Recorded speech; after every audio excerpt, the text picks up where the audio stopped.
Hello दोस्तों, राधे राधे। स्वागत है आपका हमारे चैनल में। आज मैं आपको सुनाने जा रही हूँ एक कथा। माता क्यों 100 नेत्रों से रो पड़ी, शाकंभरी देवी और दुर्गमासुर की कथा।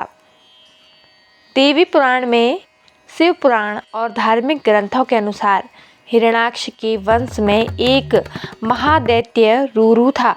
रुरु का एक पुत्र हुआ दुर्गमासुर ने ब्रह्मा जी की तपस्या करके चारों वेदों को अपने अधीन कर लिया। वेदों के न रहने से समस्त क्रियाएं लुप्त हो गई। ब्राह्मणों ने अपना धर्म त्याग कर दिया। चौतरफा हाहाकार मच गया। ब्राह्मणों के धर्म विहीन होने से यज्ञ आदि अनुष्ठान बंद हो गए और देवताओं की शक्ति भी क्षीण होने लगी, जिसके कारण एक भयंकर अकाल पड़ा। किसी भी प्राणी को जल नहीं मिला। जल के अभाव में वनस्पति भी सूख गई। अतः भूख और प्यास से समस्त जीव मरने लगे। दुर्गमासुर की देवों से भयंकर लड़ाई हुई, जिसमें देवताओं की हार हुई। अतः दुर्गमासुर के अत्याचारों से पीड़ित देवतागण शिवालिक पर्वतमालाओं में छिप गए तथा जगदम्बा का ध्यान, जप, पूजन और स्तुति करने लगे। उनके द्वारा जगदम्बा की स्तुति करने पर महामाया माँ पार्वती, जो महेशानी भुवनेश्वरी नामों से प्रसिद्ध है, आयु निजा, जिसके कोई माता पिता ना हो, रूप में इसी स्थल पर प्रकट हुई। समस्त सृष्टि की दुर्दशा देख जगदम्बा का हृदय पसीज गया और उनकी आंखों में आंसू की धारा प्रभावित होने लगी।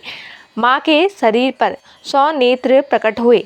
सत नैना देवी की कृपा से संसार में महान वृष्टि हुई और नदी तालाब जल से भर गए।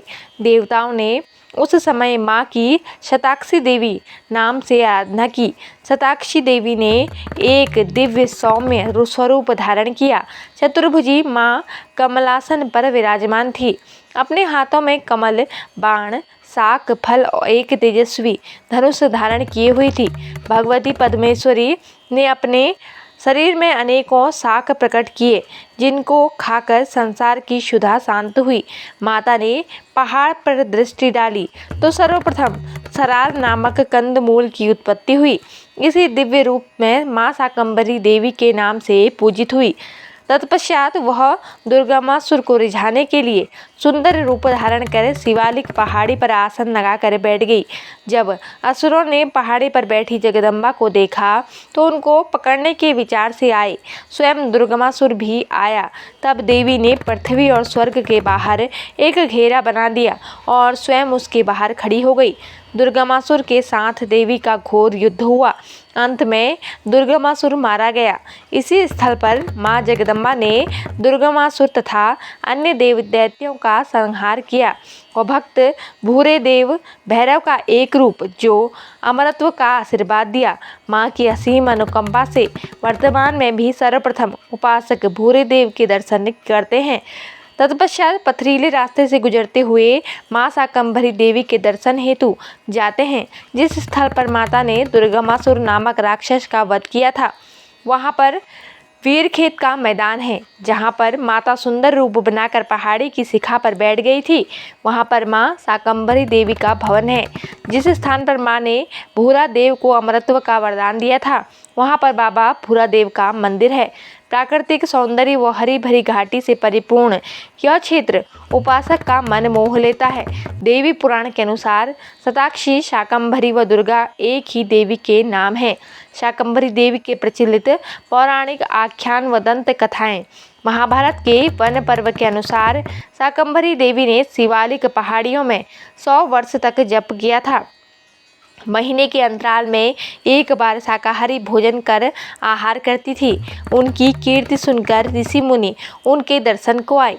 देवी ने उनका स्वागत भी शाक से ही किया। तभी वह शाकंभरी के नाम से जानी जाने लगी। इसका अर्थ यह है कि देवी केवल शाकाहारी भोजन का भोग ही ग्रहण करती है। स्कंद पुराण के अनुसार यमुना के पूर्व भाग में सूर्य कुंड है, जहाँ पर विष्णु कुंड और बाण गंगा सरीखे तीर्थ विराजमान हैं। पूर्व काल में जहाँ भगवान विष्णु ने रुद्र को प्रसन्न करने के लिए तप किया, उसके दक्षिण भाग में शाकंभरी देवी विराजमान है, जो श्रेष्ठ और सर्वकामेश्वरी हैं। यहाँ पर शाकंभरेश्वर महादेव प्रत्यक्ष सिद्धिदायक हैं। प्राचीन काल में 100 वर्षों वाले अकाल या युद्ध में अपने अंगों से उत्पन्न विशेष प्रकार के शाक द्वारा देवी ने भरण पोषण कराया था, इसलिए वे शाकंभरी के नाम से विख्यात हुई थी। यह देवी प्रत्यक्ष सिद्धिदात्री और दर्शन से ही पाप नाश करने वाली है। एक अन्य दंत कथा के अनुसार पार्वती जी ने शिवजी को पाने के लिए कठोर तपस्या की। उन्होंने अन्न जल त्याग दिया था तथा जीवित रहने के लिए केवल शाक सब्जियां ही खाई थी, इसलिए उनका नाम शाकंभरी रखा गया। देवी भागवत के अनुसार जब पृथ्वी पर 100 वर्षों तक वर्षा नहीं हुई, तब मनुष्यों को कष्ट उठाते देख मुनियों ने माँ से प्रार्थना की। तब शाकंभरी के रूप में माता ने अपने शरीर से उत्पन्न हुए शाकों के द्वारा ही संसार का भरण पोषण किया था। इस तरह देवी ने सृष्टि को नष्ट होने से बचाया था। माँ शाकंभरी की पौराणिक ग्रंथों में वर्णित कथा के अनुसार एक समय जब पृथ्वी पर दुर्गम नामक दैत्य के आतंक का माहौल पैदा किया, इस तरह करीब 100 वर्ष तक वर्षा न होने के कारण अन्न जल के अभाव में भयंकर सूखा पड़ा, जिससे लोग मर रहे थे, जीवन खत्म हो रहा था। उस दैत्य ने ब्रह्मा जी से चारों वेद चुरा लिए। तब आदिशक्ति माँ दुर्गा का रूप माँ शाकंभरी देवी में अवतरित हुई, जिनके 100 नेत्र थे। उन्होंने रोना शुरू किया। रोने पर आंसू निकले और इस तरह पूरी धरती में जल का प्रवाह हो गया। अंत में माँ शाकंभरी ने दुर्गम दैत्य का अंत कर दिया। एक अन्य दंत कथा के अनुसार जहाँ आज शाकंभरी देवी जी का शक्तिपीठ है, पूर्व काल में यह इस स्थान से लगभग 8 किलोमीटर दूर शिवालिक पर्वत शिखर पर था। घने जंगल और ऊंचे पहाड़ तथा दुर्गम रास्ता पार करना भक्तों के लिए दुष्कर था। कालांतर में यहाँ आदि शंकराचार्य जी आए और वर्तमान मंदिर की स्थापना उनके द्वारा ही हुई। कहा जाता है मंदिर में स्थापित भीमा, भ्रामरी और शताक्षी देवी के विग्रह उन्होंने ही स्थापित कराए थे। उसके पश्चात वे हरिद्वार के रास्ते श्री बद्री केदार चले गए। दुर्गा पूजा का त्यौहार क्यों मनाया जाता है? महिषासुर के वध की कथा। महिषासुर एक दैत्य था जिसने कठिन तपस्या करके ब्रह्मा जी से वरदान मांगा था कि कोई भी देवता, असुर या मानव उसे मार नहीं सकता। महिषासुर के पिता का नाम रंभ था और वह एक असुर था। रंभ को एक भैंस से प्रेम हो गया था, जिससे महिषासुर का जन्म हुआ था। इस वजह से महिषासुर आधा मनुष्य और आधा भैंसा था। महिषासुर ने तीनों लोकों पर अपना आधिपत्य जमा कर लिया था। देवता और मनुष्य भयभीत रहने लगे। देवताओं ने भगवान विष्णु से मदद मांगी। भगवान विष्णु ने सभी देवताओं के साथ मिलकर माँ दुर्गा की आराधना की। माँ दुर्गा ने महिषासुर से 9 दिनों तक युद्ध किया और 10वें दिन उसका वध कर दिया। माँ दुर्गा ने भगवान शिव से दिया गया त्रिशूल लेकर महिषासुर का वध किया था। महिषासुर को मारने के लिए माँ दुर्गा को कात्यायनी नाम से भी जाना जाता है। महिषासुर के वध के उपलक्ष्य में हिंदू धर्म में 10 दिनों तक दुर्गा पूजा का त्यौहार मनाया जाता है।